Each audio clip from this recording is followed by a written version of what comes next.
नमस्कार दोस्तों, मैं जैनेंद्र कुमार सिंह आप लोग का जयसिंह क्लासेस में स्वागत करता हूं। आशा करता हूं आप सभी अच्छे होंगे और आप लोग अपनी तैयारी में जुड़े हुए होंगे। लाखों ऐसे कैंडिडेट हैं जो ओबीसी से बिलोंग करते हैं और रेलवे में अलग अलग पोस्ट के लिए अपना फॉर्म अप्लाई करते हैं। जैसे एलपी के लिए हो गया, टेक्नीशियन हो गया, एनटीपीसी हो गया, ग्रुप डी हो गया, आरपीएफ हो गया, या जो भी रेलवे में अलग पोस्ट आती है उसके लिए। लेकिन काफ़ी सारे कैंडिडेट डॉक्यूमेंट वेरिफिकेशन में इसलिए छंट जाते हैं क्योंकि उनके पास प्रॉपर ओबीसी का सर्टिफिकेट नहीं होता है। क्योंकि रेलवे फॉर्मेट में ओबीसी का सर्टिफिकेट चाहिए होता है डॉक्यूमेंट वेरिफिकेशन में। तो इस वीडियो में हम लोग बात करेंगे कि रेलवे का ओबीसी का फॉर्मेट कैसा होता है। यदि आप लोग फॉर्म अप्लाई कर रहे हैं रेलवे में किसी भी पोस्ट के लिए, तो उस समय आपके पास कैसा सर्टिफिकेट होना चाहिए, आपको कौन सा सर्टिफिकेट नंबर डालना चाहिए, किस लेवल तक ओबीसी सर्टिफिकेट वैलिड है, यानी ओबीसी सर्टिफिकेट के रिगार्डिंग सभी बातों को इस वीडियो में हम लोग डिटेल में कवर करेंगे। तो यदि आप लोग रेलवे में किसी भी पोस्ट के लिए अपना फॉर्म अप्लाई करने वाले हैं तो ये वीडियो आपके लिए काफ़ी इंपॉर्टेंट है। पूरे वीडियो को आपको ध्यान से देखना है। और यदि आप लोग जयसिंह क्लासेस पे पहली बार आए हैं या अभी तक भी सब्सक्राइब नहीं किए हैं तो कर लीजिए, ताकि जो भी रेलवे के आगे के अपडेट हो उसकी सही और ऑफिशियल जानकारी आपको मिल सके। क्योंकि आप लोग देख सकते हैं मेरा सिलेक्शन रेलवे में 2019 की वैकेंसी से 2023 में हो चुका है। तो जो भी आपको यहाँ पे जानकारी मिलेगी वो बिल्कुल ऑफिशियल होगी और ऑथेंटिक होगी। और मैं भी ओबीसी कम्युनिटी से बिलोंग करता हूँ। कैसे मैंने ओबीसी का सर्टिफिकेट बनाया था, कैसे आप लोग बना सकते हैं, सभी बातों को इस वीडियो में हम लोग डिटेल में अभी देखेंगे। सबसे पहले हम लोग ये बात करते हैं कि यदि आपके पास प्रॉपर ओबीसी का सर्टिफिकेट नहीं होता है, आप लोग डॉक्यूमेंट वेरिफिकेशन कराने जाते हैं, तो आपको क्या क्या मुश्किल का सामना करना पड़ सकता है। जैसे आपके पास यदि प्रॉपर ओबीसी का फॉर्मेट नहीं है, सर्टिफिकेट नहीं है, आप लोगों ने जो फॉर्म भरते समय ओबीसी का जो नंबर दिया था वो यानी सर्टिफिकेट नंबर नहीं है, या आप लोगों ने जो गलत सर्टिफिकेट दे दिया या रेलवे फॉर्मेट में नहीं है, तो आपको क्या वहां पे मुश्किल हो सकता है। तो आपको इस तरह का शोकॉज नोटिस मिलेगा। और शोकॉज नोटिस मिलने से आपका यह भी हो सकता है कि यदि आप लोग प्रॉपर इसका जवाब नहीं देते हैं तो फिर सिलेक्शन होने के बावजूद आपका सिलेक्शन ना हो और आपको नौकरी से निकाल दिया जाए, यानी फाइनल सिलेक्शन ना हो। आप लोग देख सकते हैं जब हम लोग का डॉक्यूमेंट वेरिफिकेशन चल रहा था तो बहुत सारे लोगों को शोकॉज नोटिस मिला, जिसमें आप लोग देख सकते हैं इस तरह का शोकॉज नोटिस मिला, जिसमें यहाँ पे लिखा गया, आप लोग पढ़ सकते हैं, यू हैव नॉट सबमिटेड, यानी आप लोगों ने नहीं सबमिट किया है।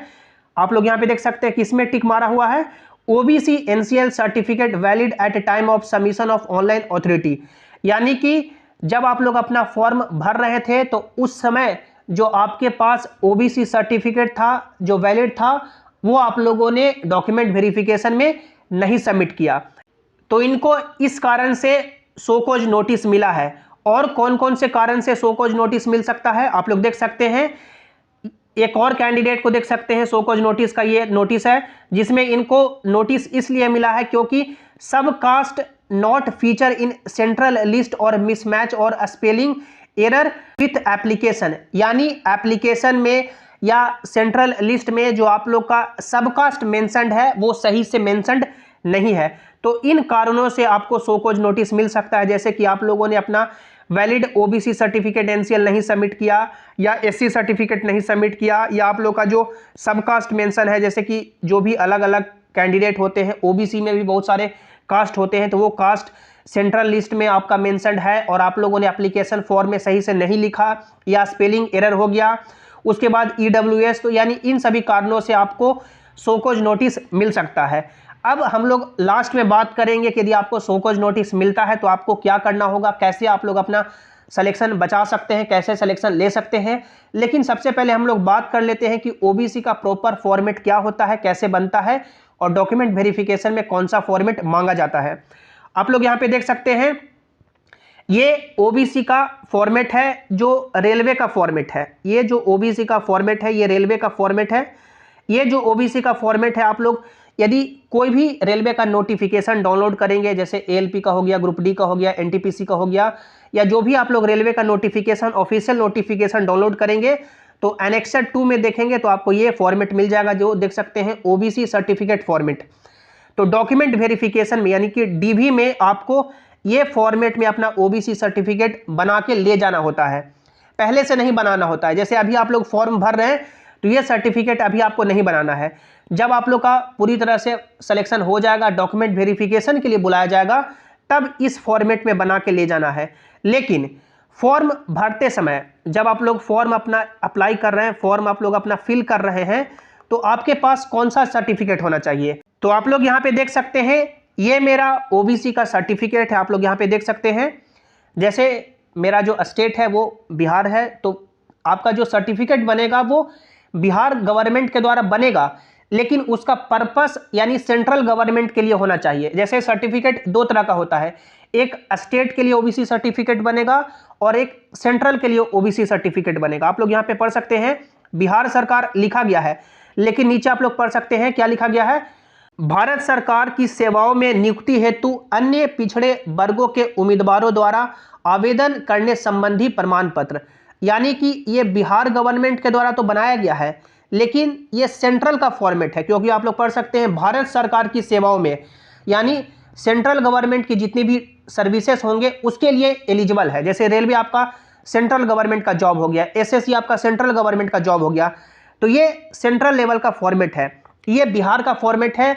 आप लोग जिस भी राज्य में है उसका अलग अलग फॉर्मेट बनता है। जैसे आप लोग ऑनलाइन अप्लाई करेंगे तो उसी में ऑप्शन आ जाता है कि स्टेट गवर्नमेंट के लिए चाहिए या सेंट्रल गवर्नमेंट के लिए चाहिए, तो वहां से आप लोग अप्लाई कर सकते हैं।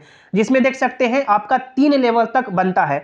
सबसे फर्स्ट आपका सर्किल ऑफिसर जो अंचलाधिकारी होते हैं ब्लॉक में, उसके लेवल तक बनता है। उसके बाद एसडीओ यानी कि सब डिविजनल ऑफिस से बनता है, और लास्ट आपका हाईएस्ट बनता है डीएम तक। आप लोग यहाँ पे देख सकते हैं, जैसे सबसे फर्स्ट मेरा यहाँ पे सीओ से बना, उसके बाद एसडीओ से बना, उसके बाद डीएम से बना, यानी तीनों में अलग अलग नंबर होता है। अब रेलवे आपका जो सेंट्रल गवर्नमेंट का जॉब है, तो यदि आप लोग सीओ का बना के वहां पे देते हैं तो नहीं चलेगा। कम से कम मिनिमम आपका एसडीओ का होना चाहिए। एसडीओ का है तो चलेगा, यदि डीएम तक है तो आपका फार बेटर है, लेकिन एसडीओ तक भी चलेगा। तो आप लोग जब फॉर्म फिल करेंगे, फॉर्म आप लोग जब फिल करेंगे तो इस तरह का आपका सर्टिफिकेट होना चाहिए। यानी ये जो सेंट्रल गवर्नमेंट का सर्टिफिकेट है, ये सर्टिफिकेट होना चाहिए। यदि आपका एसडीओ तक बना हुआ है तो ठीक है, डीएम तक बना हुआ है तो फार बेटर है, लेकिन सीओ तक का सेंट्रल गवर्नमेंट में नहीं चलेगा। यदि आप लोग सीओ तक का बना के, क्योंकि ये जो आप लोग फॉर्म भरते समय अपना ये जो सर्टिफिकेट नंबर डालेंगे, जो आप लोग फॉर्म भरेंगे तो सर्टिफिकेट नंबर डालते हैं, तो ये सर्टिफिकेट नंबर जो डालेंगे, ये जो आपका सर्टिफिकेट है डॉक्यूमेंट वेरिफिकेशन के टाइम मांगा जाएगा कि आप लोगों ने जो सर्टिफिकेट नंबर डाला उसका सर्टिफिकेट दिखाइए। तो यदि आपके पास नहीं है तो फिर आपको शोकॉज नोटिस मिलेगा। तो ये जो सर्टिफिकेट है फॉर्म भरते वक्त जो आपका नंबर डालेंगे ये होना चाहिए, और डीवी के टाइम आपको मांगा जाएगा। मिनिमम एसडीओ लेवल तक बना होना चाहिए। अब इसमें दूसरा सवाल आता है कि कितना टाइम तक वैलिड चाहिए, 1 साल पुराना, 2 साल पुराना, 3 साल पुराना, कितना साल तक चलेगा? तो आप लोगों ने जो अपना फॉर्म भरा है, जिस फाइनेंशियल ईयर में आपका फॉर्म है उस फाइनेंशियल ईयर का चाहिए। जैसे फाइनेंशियल ईयर कब से कब तक होता है, 1 अप्रैल से लेकर के आपका स्टार्ट होता है और 31 मार्च तक फाइनेंशियल ईयर चलता है। यानी 1 अप्रैल एग्जांपल से कि 1 अप्रैल 2024 को फाइनेंशियल ईयर शुरू होगा और 31 मार्च 2025 तक चलेगा। तो जिस फाइनेंशियल ईयर में आपका वैकेंसी आया उस फाइनेंशियल ईयर का चाहिए। ये नहीं कि आप लोग 4 साल पुराना, 5 साल पुराना, 3 साल पुराना दे रहे हैं तो वैलिड नहीं होगा। जिस फाइनेंशियल ईयर में आपका फॉर्म आया है उस फाइनेंशियल ईयर का बना होना चाहिए। तो ये आपका इस फॉर्मेट में फॉर्म भरते समय चाहिए। अब आप लोग यहाँ पे देख सकते हैं, जब मेरा डॉक्यूमेंट वेरिफिकेशन चल रहा था तो ये देख सकते हैं रेलवे का जो फॉर्मेट है। सबसे पहले आप लोगों ने हम लोगों ने जो आपको ये दिखाया एनेक्सर में, इसी एनेक्सर में हम लोगों ने अपना डॉक्यूमेंट वेरिफिकेशन के लिए बनाया था, जिसमें देख सकते हैं ये आपको प्रिंट आउट निकाल लेना है जो आपका नोटिफिकेशन रहेगा उस नोटिफिकेशन से एनेक्सर में। और आप लोग यहाँ से ये पूरा जिसमें डिटेल जो मांगा जाएगा, जैसे आपका नाम मांगा जाएगा, आपके पिताजी का नाम, आप लोग कौन से कम्युनिटी से बिलोंग करते हैं, आपका घर कहाँ है, उसके बाद आपका कम्युनिटी क्या है, जैसे आपका, तो यानी जो भी यहाँ पे डिटेल मांगा जाएगा वो भर लेना है। और ये देख सकते हैं यहाँ पे रेजोल्यूशन नंबर मांगा जाता है, ये कॉमन होता है सबके लिए। यदि आप लोग इसे नहीं भी भरते हैं तो आप लोग को जो ब्लॉक में सिग्नेचर कराने जाएंगे या एसडीओ के पास सिग्नेचर कराने जाएंगे तो ये मांगा जाएगा। तो ये बनेगा कैसे, तो जैसे कि एग्जाम्पल से कि आप लोगों ने जो अपना फॉर्म भरते समय इस तरह का फॉर्म अपना सर्टिफिकेट नंबर डाल दिया। अब ये मान लीजिए कि आपका डॉक्यूमेंट वेरिफिकेशन वैकेंसी आज आया, आपका डॉक्यूमेंट वेरिफिकेशन 2 साल के बाद हुआ एग्जाम्पल, क्योंकि रेलवे की वैकेंसी खिंच जाती है 2 साल 3 साल 4 साल, तो ये इस आपका ये सर्टिफिकेट के थ्रू ये आपका नहीं बनेगा, क्योंकि ये जो आपका बनता है यहाँ पे भी डॉक्यूमेंट वेरिफिकेशन में आपको मिनिमम यानी कि एसडीओ तक बना के ले जाना है। तो ये बनेगा कैसे? तो जब आपका डॉक्यूमेंट वेरिफिकेशन होगा तो आपको मालूम चल जाएगा कि जैसे मेरा सिलेक्शन हो गया, 1 महीने बाद 2 महीने बाद मेरा डॉक्यूमेंट वेरिफिकेशन है, तो फिर से आप लोग सेंट्रल लेवल का ओबीसी सर्टिफिकेट बना लेंगे, नया वाला। जो आप लोगों ने फॉर्म भरते टाइम डाला वो तो आपके पास है ही, उसे अच्छे से रखना है। फिर डॉक्यूमेंट वेरिफिकेशन के समय आपको फिर से नया बना लेना है। यदि वो पुराना सर्टिफिकेट यदि इनवैलिड हो गया है, 1 साल 2 साल पुराना हो गया, तब आपको नया बनाना है। यदि वो मान लीजिए कि अब वैकेंसी जल्दी जल्दी आती है, 6 महीने में ही आपका डॉक्यूमेंट वेरिफिकेशन यानी कि डेट आ गया, तो वही चल जाएगा। लेकिन यदि पुराना हो गया तो फिर से आपको ओबीसी का फॉर्मेट बनाना है, सेंट्रल फॉर्मेट में एसडीओ लेवल तक, और उसका जो नंबर रहेगा, जैसे ये आपका यानी कि नया बन गया तो उसमें यानी सभी डिटेल आपको भर लेना है। और यहाँ पे देख सकते हैं आपका यानी कि प्रमाण पत्र संख्या यहाँ पे लिखेंगे, ब्लॉक वाले ही खुद लिख देते हैं।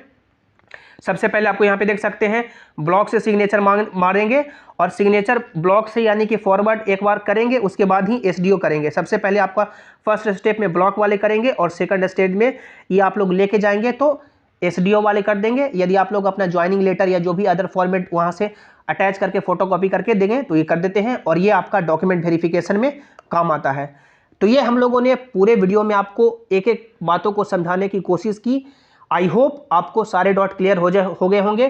फिर भी मन में डॉट है कोई भी तो आप लोग नीचे कमेंट में जरूर रखिएगा। अब हम लोग बात करें कि यदि आपके पास यदि कुछ भी कारण से शोकॉज नोटिस मिल जाता है इस तरह का, तो आपको शोकॉज नोटिस का जवाब कैसे देना है। तो शोकॉज नोटिस ऐसा कुछ नहीं है कि यदि आप लोग सही हैं तो फिर आपका जॉब ले लेगा। शोकॉज नोटिस का मतलब होता है कि ये जो आप लोगों ने प्रॉपर डॉक्यूमेंट सबमिट नहीं किया उसका जवाब दीजिए। देख सकते हैं 10 दिन के अंदर जवाब देना होता है। कैसे जवाब देते हैं? जैसे बहुत सारे लोगों को इस तरह का शोकॉज नोटिस मिला था जब हम लोग का डॉक्यूमेंट वेरिफिकेशन चल रहा था, तो सभी कैंडिडेट यानी कि एक लेटर लिखें जो आपका डिविजनल यानी कि ऑफिस है, उस डिविजनल ऑफिस में सबमिट कर देना है, और रीजन बता देना है कि जैसे हम लोगों ने ओबीसी सर्टिफिकेट किस कारण से नहीं सबमिट किया। एग्जाम्पल से कि आपका मान लीजिए गुम हो गया, फॉर्म भरे गुम हो गया, तो आप लोग वहां पे रीजन लिख सकते हैं कि हमारे पास नहीं है, गुम हो गया, या जो नंबर था वो गलत नंबर, सर्टिफिकेट नंबर गलत डला गया, तो फिर आप लोग को एक यानी कि मान सकते हैं एफिडेविट करा लेना है उसको सही करा करके कि ये हम लोग का सही सर्टिफिकेट नंबर है और ये पहले गलत था जो एप्लीकेशन फॉर्म में गलत डला गया है। तो यदि आप लोग जेन्युइन रीजन देके एप्लीकेशन वहां पे दे देंगे, एप्लीकेशन दे देंगे, तो फिर आपको कोई दिक्कत नहीं होगा। लेकिन जेन्युइन रीजन नहीं है, मान लीजिए आप लोग ओबीसी बिलोंग ही नहीं करते हैं, ओबीसी डाल दिए हैं, या मान सकते हैं और कुछ रीजन आपका यानी मान सकते हैं फेक तरह का कुछ है, तो फिर दिक्कत होगी। लेकिन शोकॉज नोटिस से आपका ये नहीं होगा कि आपका यानी सिलेक्शन रुक जाएगा, बशर्ते कि आप लोग सही होने चाहिए। गलत हैं तो फिर वो रेलवे डिसाइड करेगी कि आपको जॉब देनी है या नहीं देनी है। लेकिन यदि आप लोग इस वीडियो में हम लोगों ने जो आपको प्रोसीजर बताया यदि आप लोग फॉलो करते हैं तो डेफिनेटली आपको आगे आने वाले समय में कोई परेशानी नहीं होगी। आई होप आज का वीडियो आपको अच्छा लगा होगा। लाइक कीजिएगा, अपने दोस्तों के साथ शेयर कीजिएगा, और सभी इंपॉर्टेंट अपडेट के लिए आप लोग टेलीग्राम जेसिंग क्लासेस से भी ज्वाइन हो जाएं, ताकि जो भी अपडेट हो, जो भी नोटिस हो, यहाँ पर आपको मिल सके।